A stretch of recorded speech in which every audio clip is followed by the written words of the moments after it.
Азыр мен сіздерді баштағаныңыздары бұл 15 минут болды. 5 минуттың ішінде жоққа шығарып қойдыңар ба? Мен сунушумду.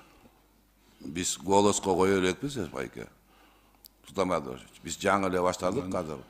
Сиздин сунушуңузду окуп бердим, 2 сунуш түшкөн. 2 сунуш тең окудук.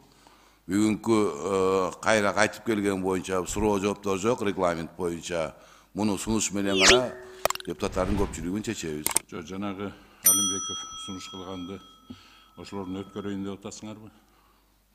Эмнени? Я что-то не понял. Биз өзүбүздүн комитеттин решениясын четке кагып койдук го. Биринчи решениябызды. Кайтып келдик да.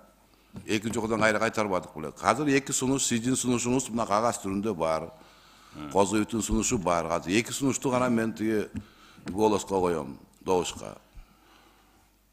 Сунушка ол добушка коердун алдынан жакшылап обсуждение кылалы. Азыр кайсы теманы обсуждать этип атабыз? Биринчи теманы. Асылдуулугу төмөн. 309 жок бул жерде. Жана кодекске киргизген өзгөртүүлөрдү ошону Малопродуктивный жер боюнча, жайыттардын мыйзамы боюнча. Жайыттардын мыйзамы боюнча. Да. Бактарак тийгөө берет.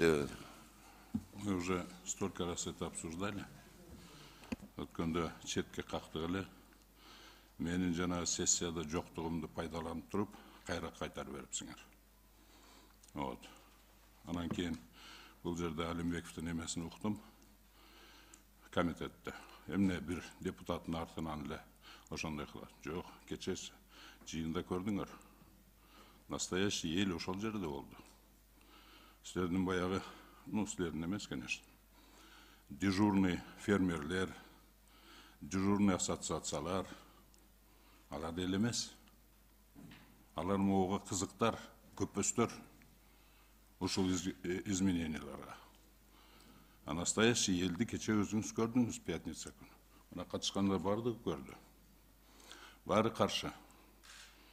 Эмне үчүн биз бардыгын упорно ошону проталкивать этип атабыз? Мага түшүнүксүз. Баардыгыңар түшүнүп турасыңар, что жакшы эмес экенин. Анан кийин жанагы эмеге жайыттар законуна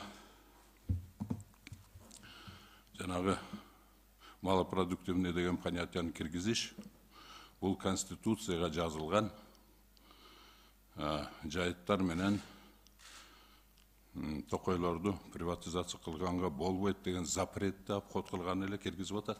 Муну определенный саясий күчтөр. Ал саясий күчтөрдүн артында кандай кызыкчылыктар, не мотивтери бар? Эч ким разбираться эткен жок.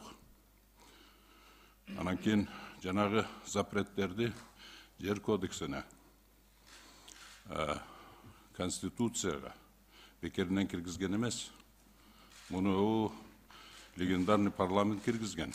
Ал жерде мен деген эң атактуу кишилер отурган ал жерде. Алар жинди болгон эмес. Ошо окшон көпөстөрдөн Кыргыздын мүлкүнү, Кыргызстан жерини сактап калыш үчүн ошолорду киргизген. Это механизм безопасности, обеспечения нашего суверенитета. Это механизм защиты биздин коопсуздугубуздун, улуттук коопсуздугубуздун механизми бул. Азыр бул кандайдыр бир күчтөр ошол механизмди сындырганга аракет кылып ататтар. Неужели это непонятно? Эмнеге упорно ушуну өткөргөнү жатабыз? Эмнеге? Азыр деле мен түшүнүп турам, ушуну өткөрөбүз деп атасыңар. Ушуну өткөрөбүз деп атасың. Мен только түшүнбөйм, эмнен ошончо элди угуп кантип эме кыласыңар? Өткөндө сиз өзүңүз айттык.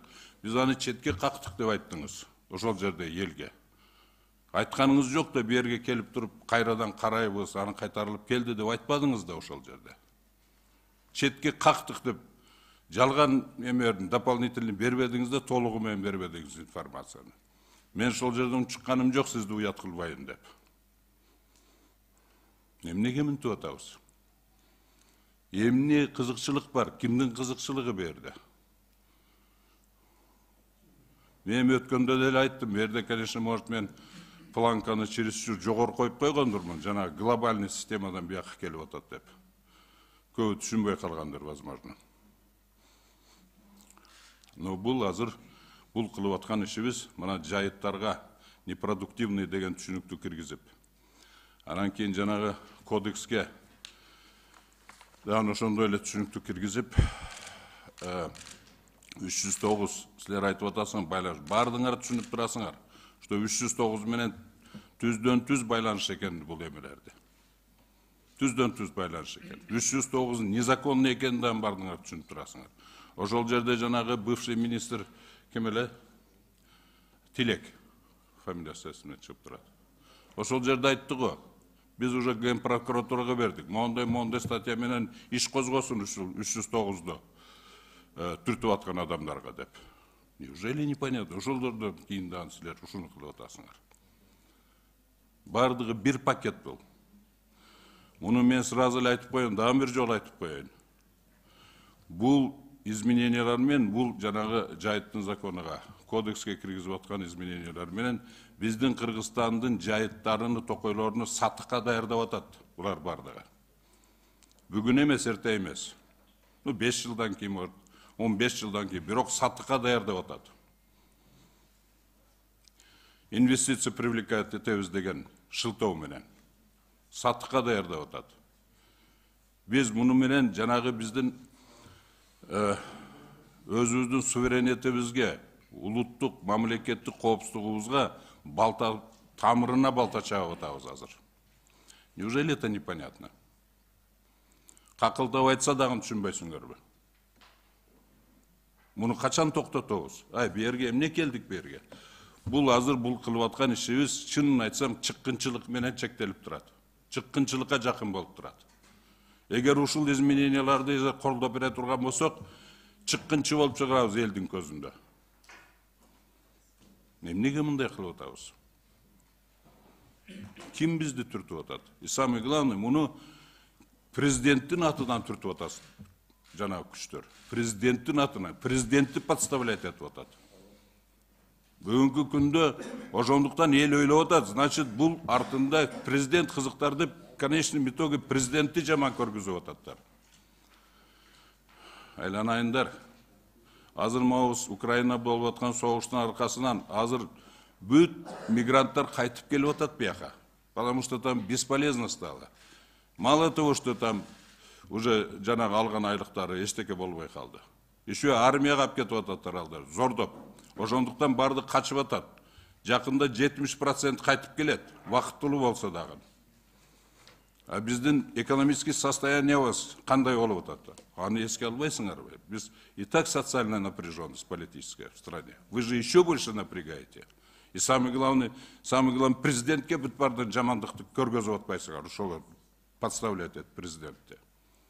Эмнени көздөп атасыңар? Төңкөрүш болсун бу дагы бир.